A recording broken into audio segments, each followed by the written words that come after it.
지금부터 참사랑교회 새벽 예배를 하나님 앞에 드리도록 하겠습니다. 다 함께 사도신경으로 신앙 고백하며 하나님 앞에 나아갑니다.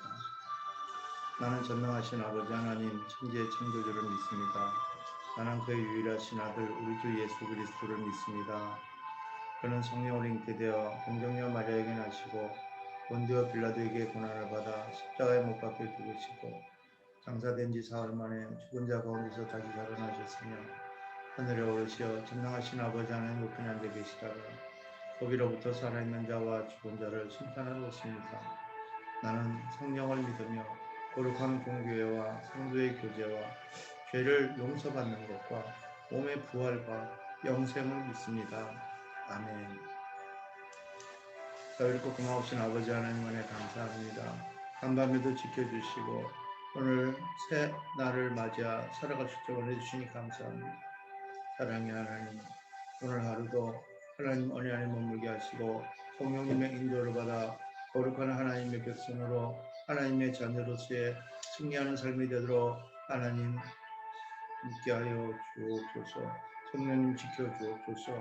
오늘도 말씀으로 저희를 먹여 주시고 저희들 삶이 행복할 수 있도록 성령 하나님 지켜 보호하여 주옵소서. 말씀의 은혜가 넘치게 하시고 피차 우리 하나님 안에서 하나 되는 복되고 귀한 시간 되게 하옵소서. 예수님의 이름으로 감사하며 간절히 기도하옵나이다. 아멘. 오늘은 요한복음 16장 1절에서 15절에 있는 말씀을 가지고 핍박과 영광이라는 제목으로 말씀을 나누도록 하겠습니다. 요한복음 16장 1절에서 15절까지 말씀 제가 봉독해 올려드립니다. 내가 이것을 너희에게 이르면 너희로 실족하지 않게 하려 하느니 사람들이 너희를 출교할 뿐 아니라 때가 이르면 물은 너희를 죽이는 자가 생각하기를 이것이 하나님을 섬기는 일이라 하리라. 그들이 이런 일을 할 것은 아버지와 나를 알지 못합니다. 오직 너희에게 이 말을 한 것은 너희로 그때를 당하면 내가 너희에게 말한 이것을 기억나게 하려 하며 처음부터 이 말을 하지 아니한 것은 내가 너희와 함께 있었습니다. 지금 내가 나를 보내신 이에게로 가는데 너희 중에서 나더러 어디로 가는지 묻는 자가 없고 도리어 내가 이 말을 함으로 너희 마음에 근심이 가득하도다. 그러나 내가 너희에게 실상을 말하노니 내가 떠나가는 것이 너희에게 유익이라. 내가 떠나가지 아니하면 보혜사가 너희에게로 오시지 아니할 것이요 가면 내가 그를 너희에게로 보내리니 그가 와서 죄에 대하여 의에 대하여 심판에 대하여 세상을 책망하시리라. 죄에 대하여라 하면 그들이 나를 믿지 아니하며 의에 대하여라 하면 내가 아버지께로 가니 너희가 다시 나를 보지 못하며 심판에 대하여라 하면 이 세상 임금이 심판을 받았으니라. 내가 아직도 너희에게 이를 것이 많으나 지금은 너희가 감당하지 못하리라. 그러나 진리의 성령이 오시면 그가 너희를 모든 진리 가운데로 인도하시리니 그가 스스로 말하지 않고 오직 들은 것을 말하며 장래 일을 너희에게 알리시리라. 그가 내 영광을 나타내리니 내 것을 가지고 너희에게 알리시겠습니다. 무릇 아버지께 있는 것은 다 내 것이라.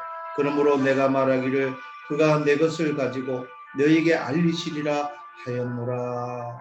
아멘.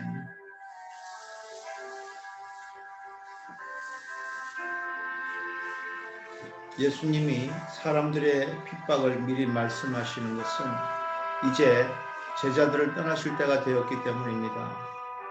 예수님이 떠나신 그 이후에 성령님, 우리를 도와주실 그 보혜사, 그 성령님이 오신다고 말씀해 주시는데 이 성령님은 오시는 이유가 바로 죄에 대하여, 의에 대하여, 심판에 대하여 알게 해주시기 위함이라고 말씀하셨습니다. 우리가 믿는 하나님은 삼위일체 하나님이십니다. 그래서 성부 하나님, 성자 예수님, 성령 하나님으로 그렇게 삼위일체 하나님이십니다. 오늘 본문에 모성적인 그 역할을 하시는 보혜사 성령님에 대해서 말씀하고 있습니다. 보혜사라고 하는 뜻은 위로자, 돕는 자라고 하는 뜻입니다. 이러한 보혜사 하는 일이 죄에 대하여, 의에 대하여, 심판에 대하여 세상을 책망하는 것이라고 말씀하고 있습니다. 이 번역을 달리 번역을 하면은 죄에 대하여, 의에 대하여, 심판에 대하여 눈을 뜨게 한다라고 표현할 수가 있습니다. 눈을 떠서 새로운 것을 보게 하신다는 것이지요. 그 새로운 것은 이 땅의 것이 아니라 하나님의 나라에 관한 것입니다.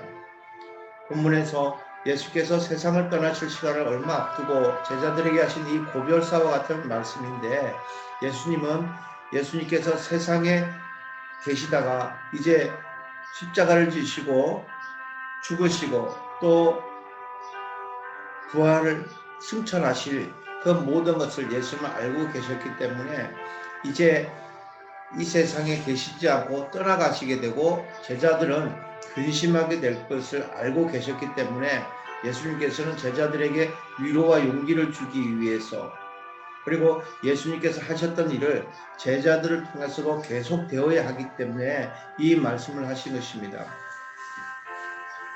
예수님께서 하셨던 일이 이제 제자들을 통해서 계속되기 위해서는 반드시 예수님은 계시지 않은 상황에서 누군가 도와줘야 된다는 것이지요. 이 도움을 주시는 분이 바로 보혜사요, 그 도움을 주시는 이 보혜사가 바로 성령님이라고 그렇게 말씀해 주시고, 성령님께서 하시는 일은 죄에 대하여, 의에 대하여, 심판에 대하여 눈을 뜨게, 다시 말하면 알게 해 주신다라고 하는 것입니다. 예수 그리스도의 사건이 변화하는 세상에서 무의미한 사건이 되지 않도록 하는 그러한 것이 무엇일까요? 그것은 바로 복음이 부끄럽지 않게 담대히 증거하는 데 있습니다. 능력 있는 복음으로 선포될 수 있기 위해서는 예수님께서 이 땅에 계시는 동안 하셨던 가르치고 귀신을 쫓아내고 병자를 고치셨던 그 모든 일들이 제자들을 통해서도 연속적으로 계속해서 일어나야만 하기 때문에 바로 예수님께서 이 땅에 계시지 않은 상황에서 그 일을 할 수 있는 그 길은 보혜사 성령님께서 신이 오셔서 제자들을 통해서 역사하시는 것밖에 없었기 때문입니다. 보혜사가 하는 일이 눈을 뜨게 하는 일이라고 할 때 여기서 뜨게 한다는 것은 다시 태어난다는 것을 말하고, 자라난다는 것을 말하고, 깨어난다는 것을 말하고, 갱신이라고 하는 것이 포함되어 있습니다. 보혜사는 존재의 새로 태어남을 통해서 하나님의 나라에 대해서 눈을 뜨게 해줍니다.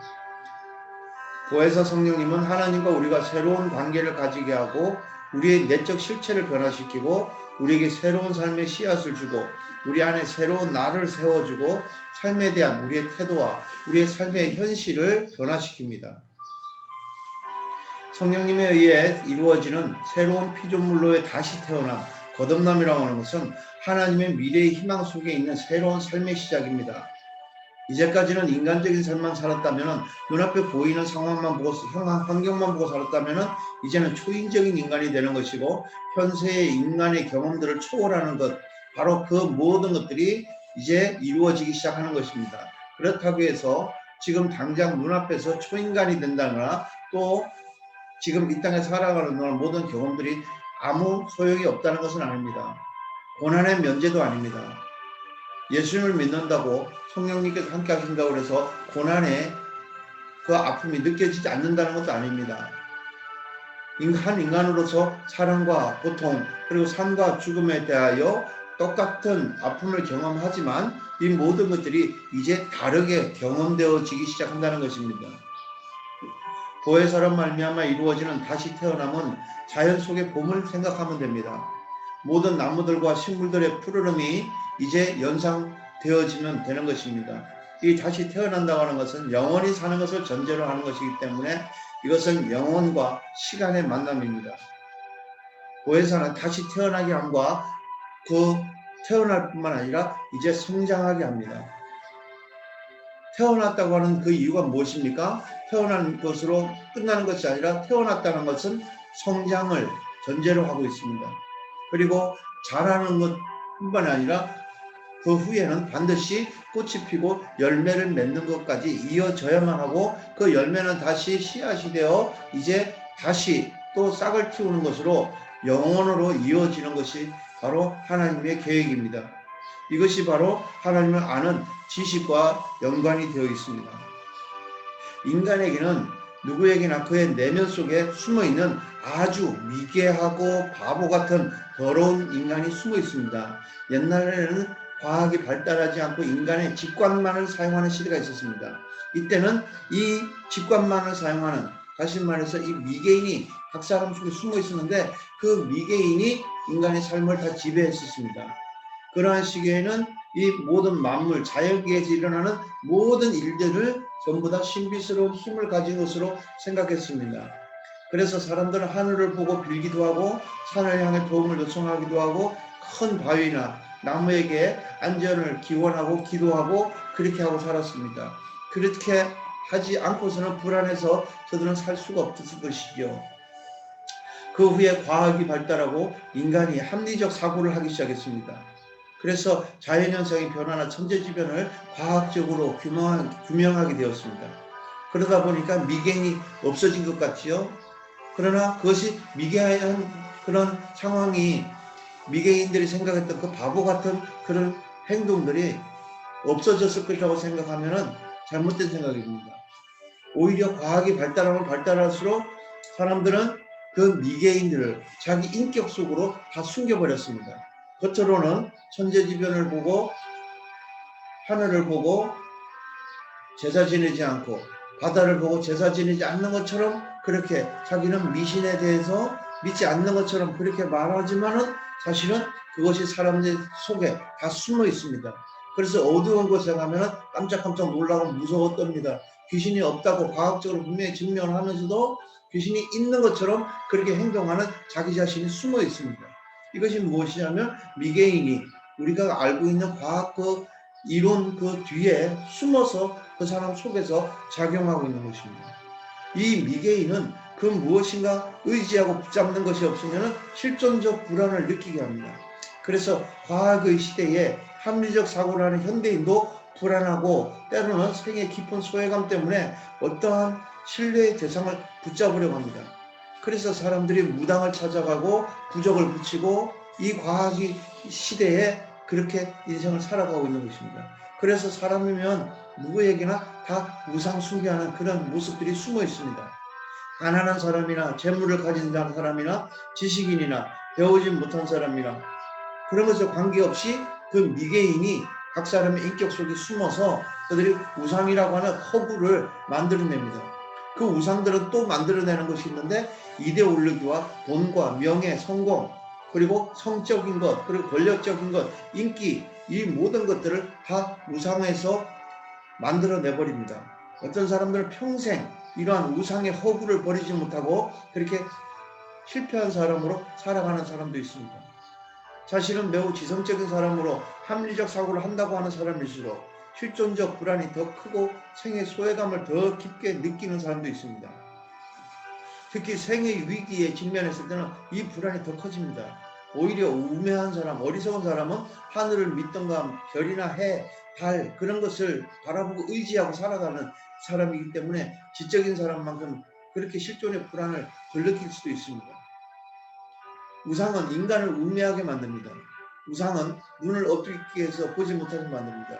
우상은 허구의 유토피아를 지향하게 만듭니다.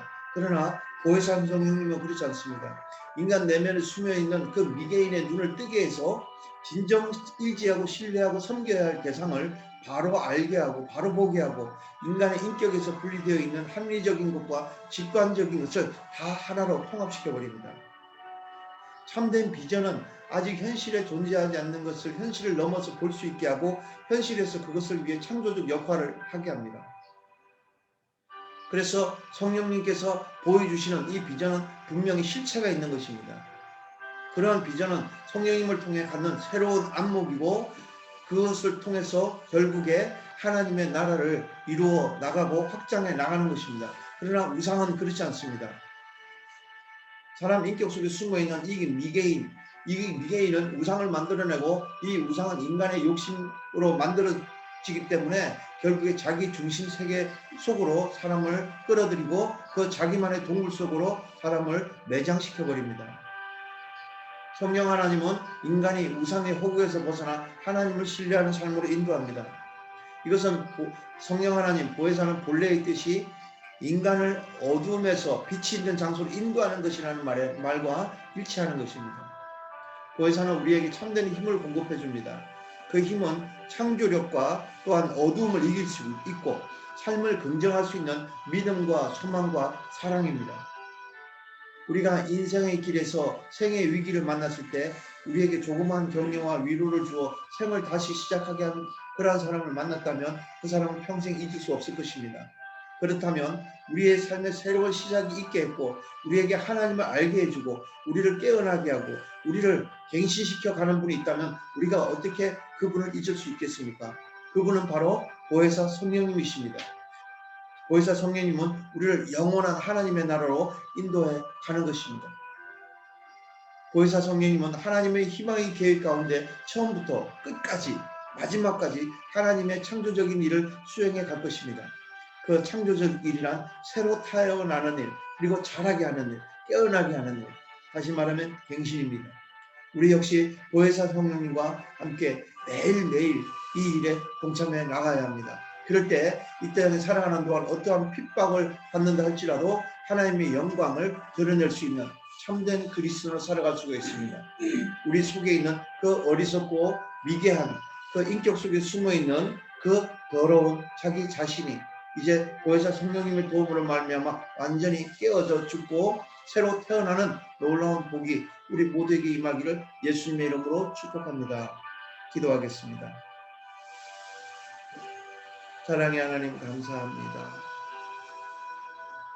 우리가 알지 못하는 그때에 우리 속에 어리석은 그 나 자신이 숨어 하나님을 믿고 의지하는 것이 아니라 하나님 외에 돈을 사람을 그렇게 의지하며 살아가는 어리석은 나 자신이 숨어 있다는 것을 오늘 말씀을 통하여 발견합니다.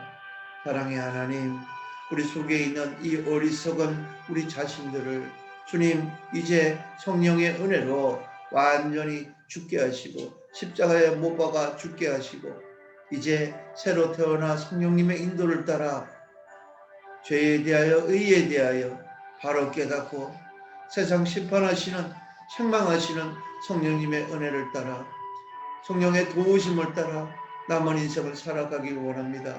성령님 도와주옵소서.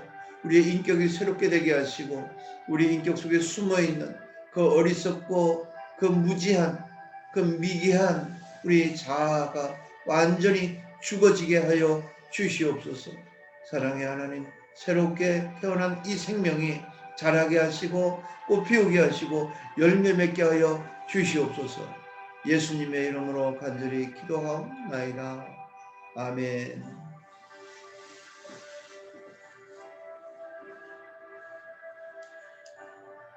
기도 제목 드리겠습니다. 코로나19 바이러스의 종식을 위하여 기도해 주시고 나라와 민족 통일한국을 위하여 기도해 주시고 세계 복음화와 선교사들을 위하여 기도해 주시고 교회와 기도원 주의 종들과 성도들을 위하여 기도해 주시고 교회와 담임 목사와 가정을 위하여 기도해 주시고 교역자들과 성도들, 통역자, 후원자들의 가정과 사업과 직장을 위하여 기도해 주시고 사랑의 동산 해뜨는 집, 배우는 집 사역자들과 자녀들의 건강과 성장을 위하여 기도해 주시고 개인 기도 제목을 가지고 하나님 앞에 기도하시기 바랍니다. 특별히 코로나19 그 외에도 정신질환으로 고통당하고 있는 수없이 많은 사람들이 있습니다. 정신질환, 다시 말해서 마귀에게 잡혀있는 눌려있는 자들이 있습니다. 저들을 위해서 성령께서 도와주시기를 위해서 성령의 역사해 주시기 위해서 함께 기도해 주시기 바랍니다. 주기도문으로 모든 순서를 마치고 개인적으로 영적으로 깊은 하나님과의 교제 시간, 기도 시간 가지시기 바랍니다. 하늘에 계신 우리 아버지, 아버지의 이름을 거룩하게 하시며 아버지의 나라가 오게 하시며 아버지의 뜻이 하늘에서와 같이 땅에서도 이루어지게 하소서. 오늘 우리에게 일용할 양식을 주시고 우리가 우리에게 잘못한 사람을 용서하여 준 것 같이 우리 죄를 용서하여 주시고 우리를 시험에 빠지지 않게 하시고 악에서 구하소서. 나라와 권능과 영광이 영원히 아버지의 것입니다. 아멘.